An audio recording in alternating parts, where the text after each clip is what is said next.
À Schellcher, dans la cité Ozanam, tout serait parti d'une dispute entre deux jeunes. Selon nos informations, l'un aurait sorti une arme et tiré. La victime est morte sur place. Quelques heures plus tard, la violence s'emballe. Des proches et amis du jeune homme tué seraient revenus sur les lieux. Ils auraient à leur tour ouvert le feu sur le premier tireur, qui est mortellement touché.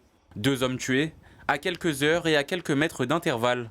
Selon le parquet de Fort-de-France, ces 2 homicides pourraient être liés à une histoire de séparation amoureuse. La seconde victime a été abattue alors que les gendarmes étaient encore présents, mobilisés sur la première scène de crime. Le jeune homme, découvert au pied de l'immeuble A9, portait sur lui un pistolet de marque Taurus. L'enquête a été confiée à la section de recherche de la gendarmerie nationale. Cette même nuit, un 3e homicide est commis en Martinique. Au Lamentin, un homme d'une trentaine d'années est tué par balle à l'entrée d'une soirée à proximité de l'hippodrome de Carrère. 3 morts en une nuit, un seuil symbolique. Depuis le début de l'année, la Martinique est confrontée à une multiplication des homicides, très majoritairement commis par arme à feu. Des armes de plus en plus présentes et surtout de plus en plus utilisées lors de conflits banals, disputes ou encore altercations. En mai dernier déjà, un triple homicide avait marqué les esprits par son extrême violence. Ces derniers mois, des fusillades ont éclaté à Balata, mais aussi au Terre-Saint-Ville à Fort-de-France, parfois en pleine rue, au cœur de quartiers habités.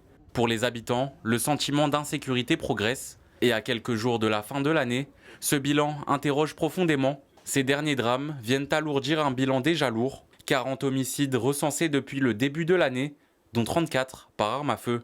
À titre de comparaison, en 2024, 29 homicides avaient été enregistrés.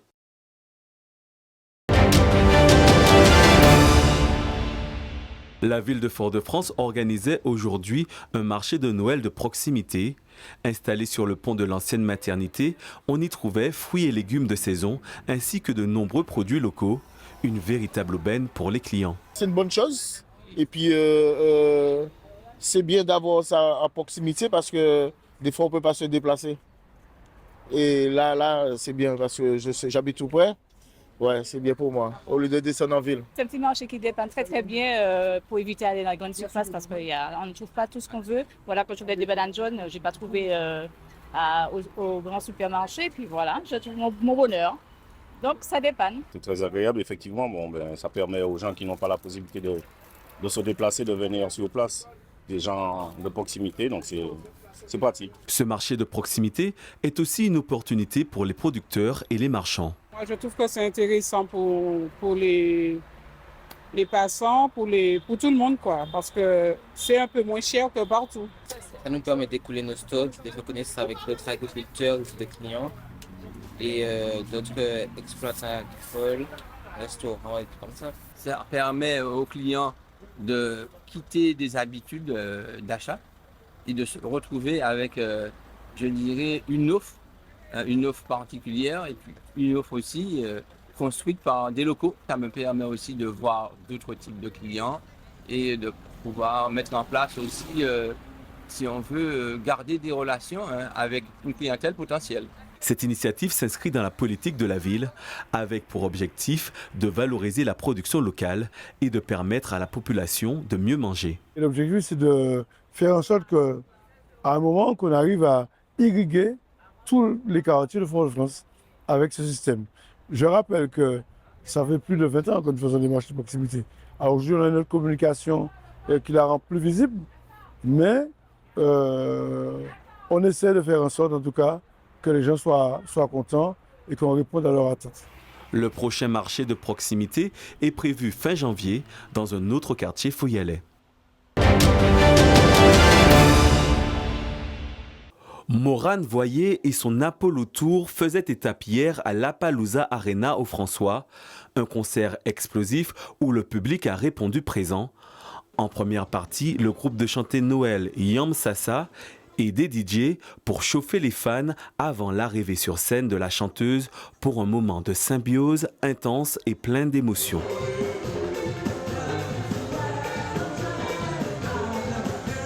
Je suis très content de cette année parce qu'on a de nouveaux musiciens, une nouvelle génération qui arrive. Et ils ont très bien compris les principes du cheval-bois. Et je pense que dans les années à venir, ils vont montrer un savoir-faire dans ce domaine-là. Mais Noël, c'est avant tout le partage et l'amour. Il y a aussi une structuration musicale. Ils ont envie, l'envie est là. Et une nouvelle génération arrive, comme je le dis. Donc, Et comme ça, restez connectés. Le meilleur est à venir.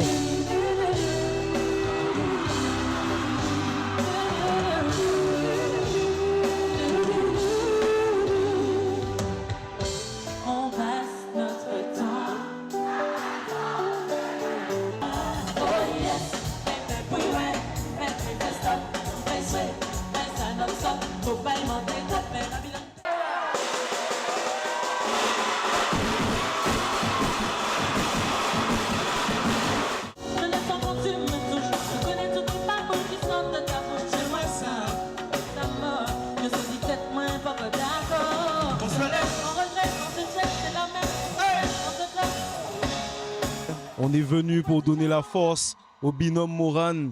C'est toujours un plaisir de partager la scène, de venir en Martinique, voir toute cette chaleur. On est vraiment content, je suis vraiment content. En plus, je suis à mobilité réduite un peu, donc je suis vraiment venu et j'ai vraiment eu le love que je voulais avoir. Donc c'est carré, on est ensemble. Donc, je la connais. Big love Moran. Belle, en belle, j'y artiste. En chai respect Baptiste. Ou qu'a fait ça en étranger. Actuellement, ou qu'a inspiré moi. Je sais qu'elle travaille beaucoup. Je sais qu'elle met beaucoup d'énergie à manifester son rêve. Et donc de le voir se manifester, d'être là un peu à ses côtés, pas tout le temps, mais en tout cas, je la vois quand même et je suis très content pour elle, très heureux et honoré qu'elle m'ait invité à partager la scène et que j'ai pu être là pour marquer ce moment important de sa carrière et de sa vie.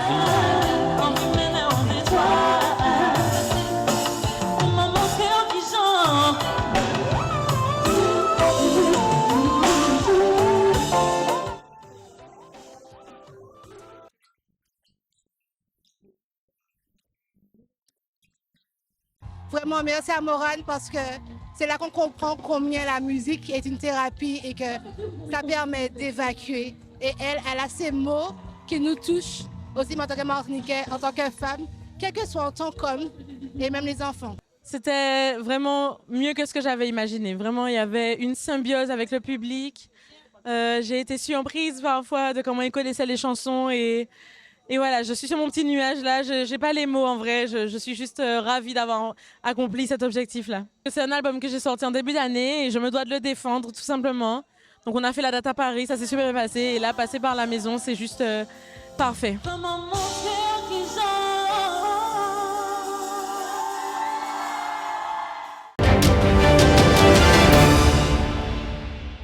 Nouvelle saisie de drogue par les forces armées aux Antilles.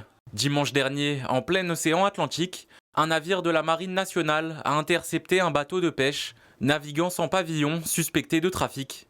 Lors de l'inspection, les marins ont découvert plus de 4,2 tonnes de cocaïne dissimulée à bord. Le navire, la marchandise et les suspects ont été ramenés à Fort-de-France et 5 membres d'un réseau criminel européen ont été interpellés dans la foulée. Cette importante opération porte à plus de 35,7 tonnes le total des produits stupéfiants saisis cette année par la Marine nationale en zone maritime Antilles. Ces interceptions ont eu lieu au large des côtes antillaises, notamment sur des navires de pêche sans pavillon ou suspects en haute mer. La zone Antilles-Guyane est devenue une trajectoire majeure du trafic transatlantique de cocaïne en direction de l'Europe et des États-Unis, ce qui explique la montée en puissance des opérations et des moyens. Ces interventions combinent renseignement international, surveillance aérienne et interservices, notamment avec l'Office anti-stupéfiants et des partenaires étrangers pour traquer ces cargaisons en pleine mer avant qu'elles n'atteignent les côtes.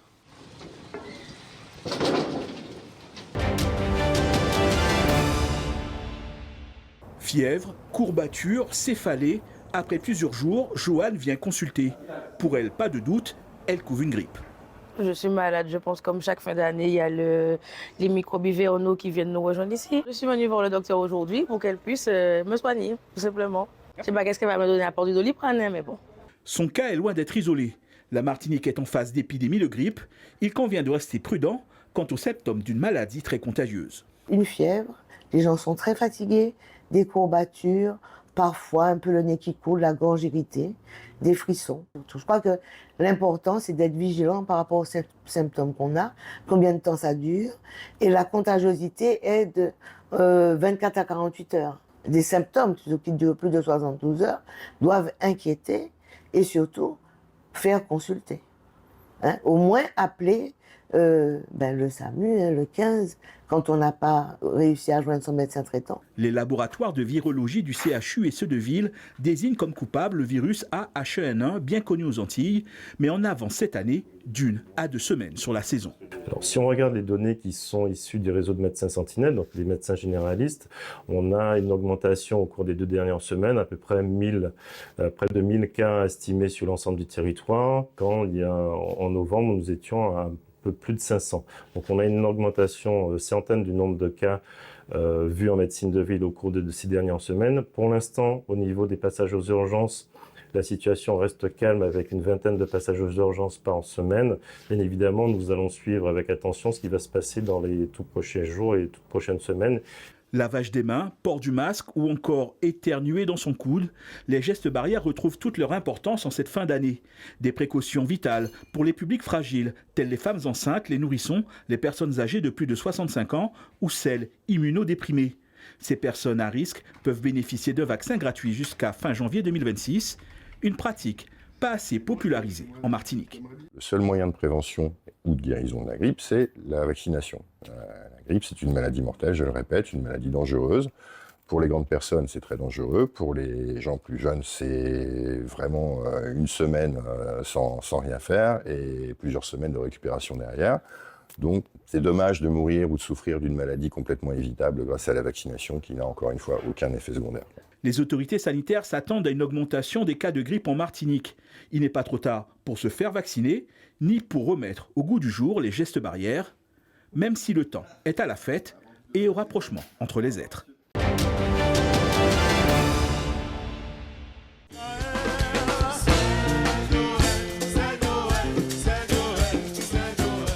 Demain, les familles seront à table et aujourd'hui, tout se prépare. À J-1 du réveillon de Noël, le marché de Fort-de-France ne désemplit pas. Légumes, viande, liqueurs, tout est réuni pour un repas de fête. Mais reste une question, que mettront réellement les Martiniquais sur la table cette année? Alors on va mettre sur la table déjà le jambon de Noël traditionnel, accompagné de ce que les Martiniquais aiment, le fameux rhum, pour garder le fameux goût de la Martinique, voilà. Et puis l'igname local, bien sûr, qui sera accompagné de tout ça. Un peu de traditionnel, un petit peu de modernité et un petit peu de fantaisie. C'est important de garder le traditionnel quand même aussi. Toujours, monsieur, Noël c'est le cochon, mais on peut toujours essayer d'innover. Tout est déjà très prêt. Le chocolat est prêt, le pain au beurre aussi, les boudins, tout est prêt, tout est carré. Dans les allées du marché, les habitudes varient. Certains ont déjà tout prévu, pour d'autres, ce réveillon s'annonce différent. Le 24, je serai dans l'avion. Je retourne voir mes enfants. Le budget n'est pas au rendez-vous. Il n'y aura pas de Noël froid, je pense, cette année pour moi. Ce ne sera pas de saucisson pour le repas.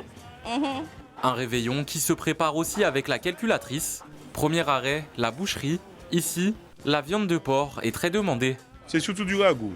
C'est Noël, c'est ragoût de porc. D'accord, la tradition, c'est ça, c'est ragoût, igname, pois d'Angole. Et le boudin aussi. Le cochon, c'est toujours la star, mais la vente a un peu diminué cette année.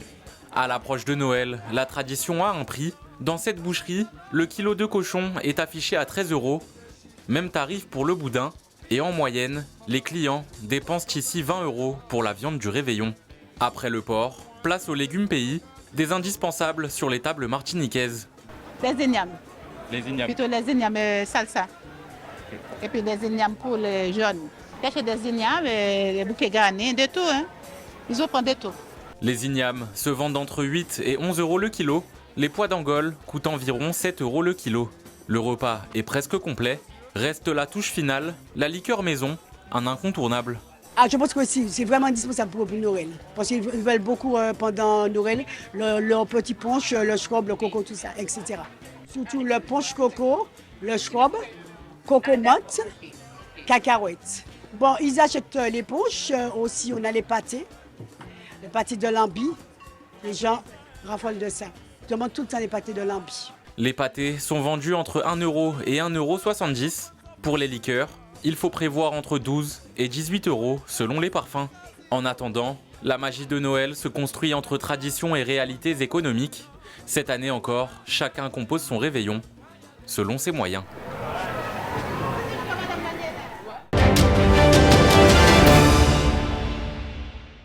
Une femme de 65 ans est décédée ce matin à Sainte-Thérèse après avoir été percutée par une moto. L'accident s'est produit vers 8h30 au niveau de l'arrêt de TCSP de Croisé-Magnoc sur le boulevard Maurice Bishop.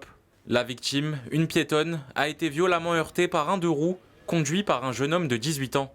Gravement blessée, elle a été prise en charge par les pompiers puis évacuée en urgence absolue vers le CHU de Martinique. Son état a nécessité un massage cardiaque pendant son transfert vers l'hôpital, mais la victime n'a pas survécu à ses blessures. Le pilote de la moto, lui, a tenté de prendre la fuite après l'accident. Il a finalement été interpellé par les forces de l'ordre et une enquête a été ouverte pour déterminer les circonstances exactes de ce drame. En cette période de fête, les autorités rappellent l'importance de la prudence sur la route et appellent chacun à redoubler de vigilance pour protéger conducteurs et piétons.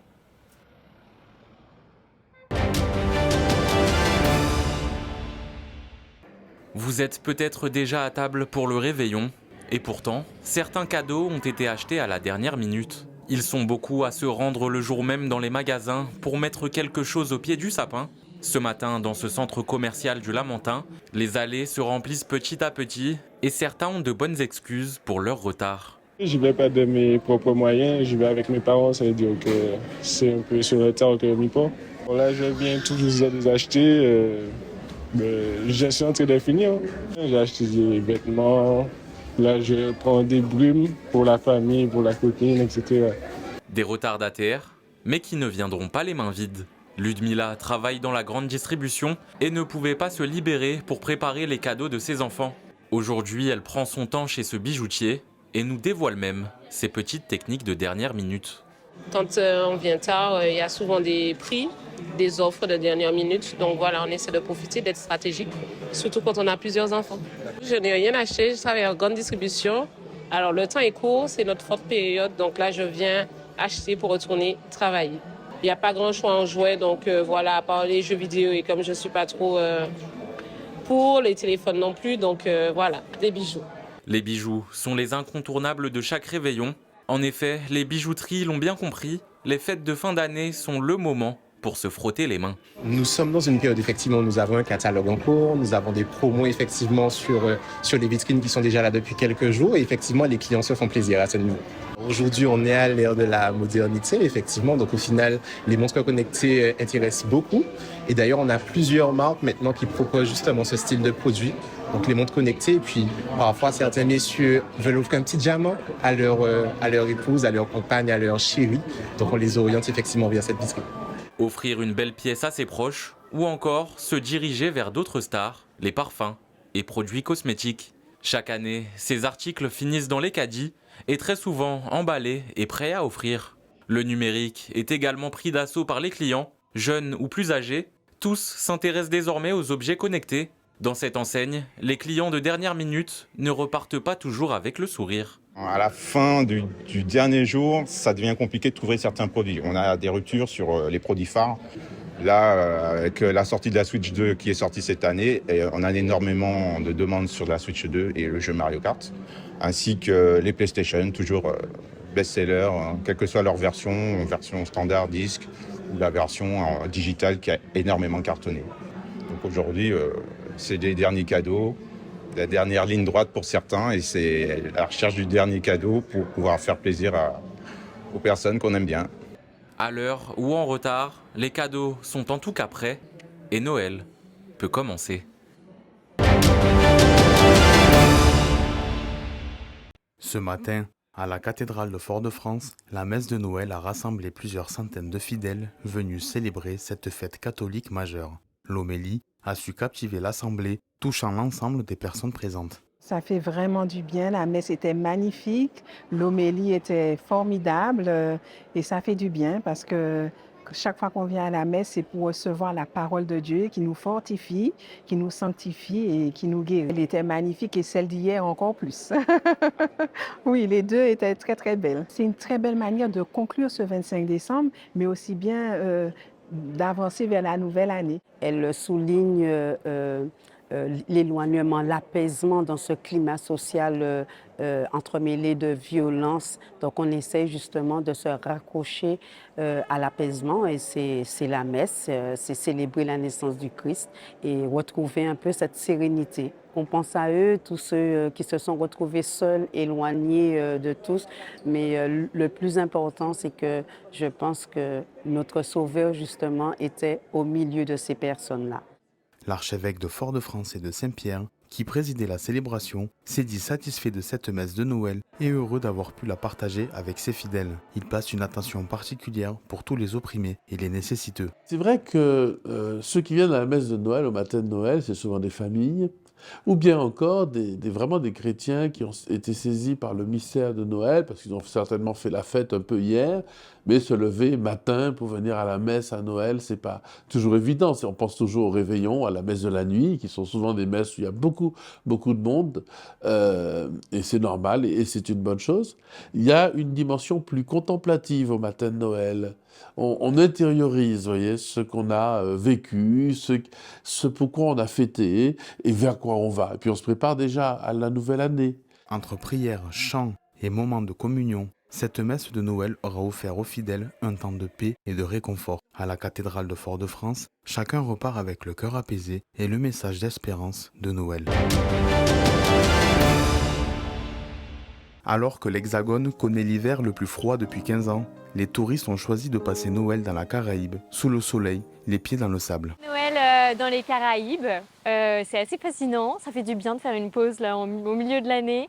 Plus de stress, on est tous détendus et ça fait vraiment des retrouvailles familiales dans les tropiques. Enfin, c'est assez paradisiaque. Des fois on se demande est-ce que c'est réel et ça fait du bien de se retrouver et de penser plus à rien, plus au stress parisien. C'est vraiment assez hallucinant. Surtout l'arrivée à l'aéroport, ça nous a fait terriblement bizarre d'enlever tous nos suites, etc. Et d'avoir l'humidité et la chaleur, on n'était pas préparés. Et je pense qu'on ne sera pas préparés non plus pour le retour à Paris. On n'a pas très envie de retrouver le froid.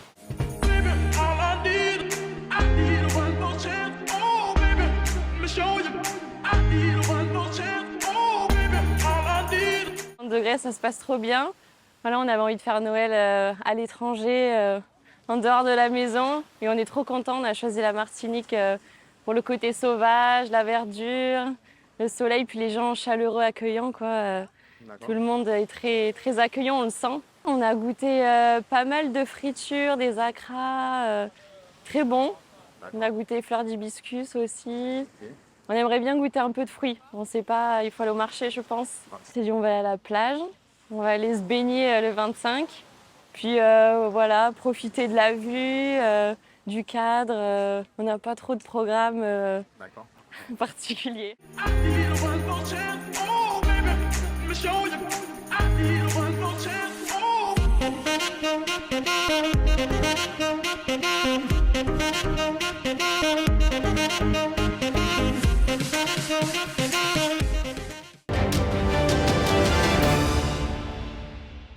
À Fort-de-France, l'Assise, le SAMU social ouvre ses portes en ce jour de Noël. Un grand repas est organisé pour les sans-abri, un moment de fête rythmé par la musique pour rompre avec la solitude du quotidien. Parmi les bénéficiaires, Gilbert, un visage familier de l'Assise. C'est après le décès de ses parents qu'il s'est retrouvé en difficulté. Ici, il vient régulièrement, il y retrouve une forme de stabilité et aujourd'hui, ce repas de Noël a une saveur particulière. Gilbert le vit comme un moment partagé en famille. On se sent en sécurité, surtout par rapport à tout ce qui se passe en ce moment. Et ça nous rappelle notre enfance, la Noël du pays, que nos parents nous offraient. Le pois d'Angole, l'igname, la banane, la viande aussi, tout. Les petits pâtés, les acras, rien à dire. Franchement, ça m'a rappelé mon enfance avec les parents, avec la famille réunie autour de la table en ces périodes de fête. Pour Gilbert, comme pour d'autres, ce repas dépasse le simple fait de manger. C'est un temps de partage, un moment qui réchauffe les cœurs et rappelle que personne n'est seul.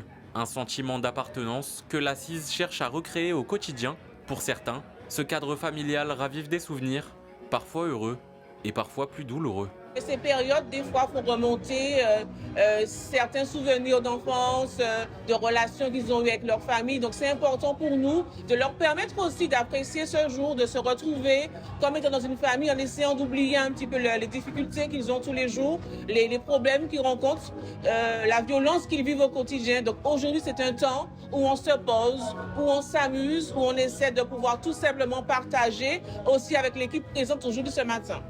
Chaque année, la CISE renouvelle cette initiative de Noël en complément de la maraude quotidienne menée tout au long de l'année. Un accompagnement essentiel pour les plus fragiles, même pendant les fêtes.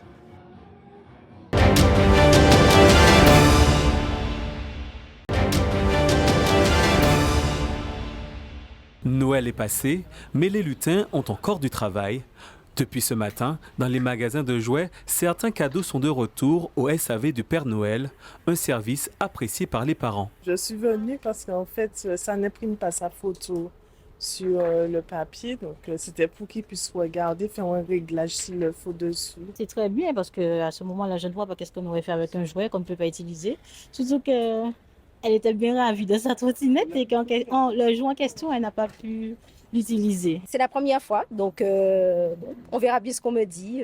J'attends mon tour patiemment et puis j'espère que quand même il ne sera pas déçu et qu'on aura une solution à apporter, si possible, changer, retrouver le même. C'est bien, ça permet de réparer tous les jouets qui fonctionnent bien, qui fonctionnent pas, donc c'est toujours intéressant ça. Au lieu de changer à chaque fois, s'ils peuvent réparer, c'est toujours bien. Au moins on voit que c'est réparable, donc au moins on pourra essayer de réparer à la maison aussi. Chaque jouet retourné est analysé, testé et parfois réparé dans la foulée. Pour les SAV, il y a toujours des choses qui manquent comme pièces. Il y a toujours peut-être une interférence, soit avec la télécommande, soit avec un micro par rapport à certains jouets. Et du coup, on essaie de faire les choses convenablement, essayer de faire le plus que possible, le réparer pour que l'enfant puisse retourner à la maison pour jouer avec. Dans les magasins de jouets, une organisation particulière est mise en place pour faire face à ce service après-vente spécifique à l'après-Noël. C'est une petite organisation qu'on n'a pas au cours de l'année. C'est plutôt dans le magasin que les gens reviennent en général. Mais là, sur les fêtes de fin d'année, c'est vrai qu'ils sont un petit peu plus nombreux. Donc, c'est vraiment pour la fête de fin d'année qu'on s'organise comme ça. Si des jouets défectueux continuent d'être signalés après les fêtes, les enseignes spécialisées constatent toutefois une baisse des retours cette année. Alors, le SAV cette année, c'est vrai qu'on n'a pas eu beaucoup de retours. Donc, les jouets sont encore une fois de meilleure qualité. Et c'est vrai que les clients maintenant sont très satisfaits parce que les produits durent plus longtemps dans la durée. Et c'est vrai qu'après les fêtes de Noël, nous avons eu moins de retours.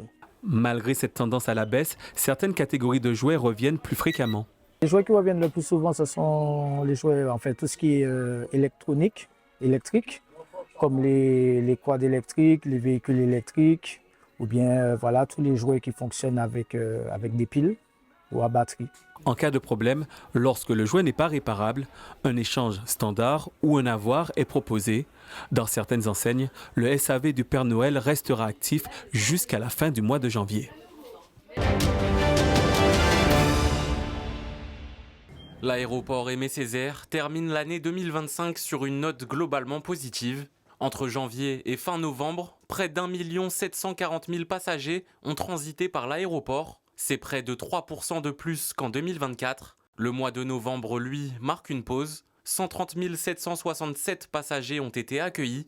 Un chiffre en baisse et plus faible que les autres mois de l'année. Mais certaines lignes continuent de bien fonctionner. En novembre, le trafic est resté dynamique vers l'Amérique du Nord, la Caraïbe internationale, mais aussi vers la Guadeloupe et la Guyane. Cette évolution s'explique surtout par une chose, la diversification des destinations proposées au départ et à l'arrivée de la Martinique. C'est très important. Il faut savoir que le trafic sur la France hexagonale reste de loin le trafic le plus important, avec environ 2/3 des vols et des voyageurs. Ceci dit, pour une île, c'est très important de diversifier ces destinations.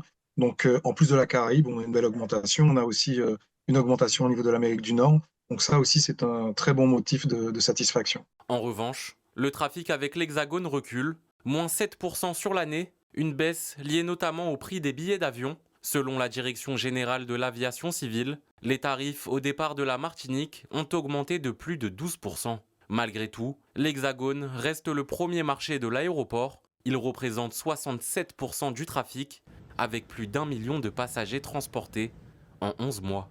Sur les 11 premiers mois, on a une stabilité avec une baisse sur le mois de novembre uniquement. Et les compagnies sont libres de leur politique commerciale. Donc elles ont toute latitude pour fixer les prix. Donc effectivement, avec les 3 compagnies qui desservent la France hexagonale, ce sont elles qui fixent leurs tarifs. Et on a effectivement pu constater cette augmentation sur le mois de novembre qui explique la stabilité contrairement aux autres destinations où là on a une augmentation du trafic. Les liaisons avec la Guadeloupe et les îles du Nord progressent aussi. Plus de 326 000 passagers, soit près de 5% de hausse. Très forte progression à l'international également, plus 23% sur l'ensemble de l'année. L'Amérique du Nord affiche plus 14,5%, portée notamment par le Canada. 3 compagnies desservent désormais la zone, Air Transat, American Airlines et Air Canada, avec jusqu'à 6 vols par semaine pour cette dernière. La Caraïbe internationale explose littéralement, plus 37,5% de trafic. Depuis octobre, la Martinique est reliée à plusieurs destinations, République dominicaine, Barbade, Trinidad, Sainte-Lucie ou encore Saint-Vincent. Enfin, le fret aérien progresse lui aussi, plus 29% avec plus de 11 000 tonnes transportées. Un bilan 2025 marqué par une ouverture vers l'international et de nouvelles perspectives pour l'aéroport martiniquais.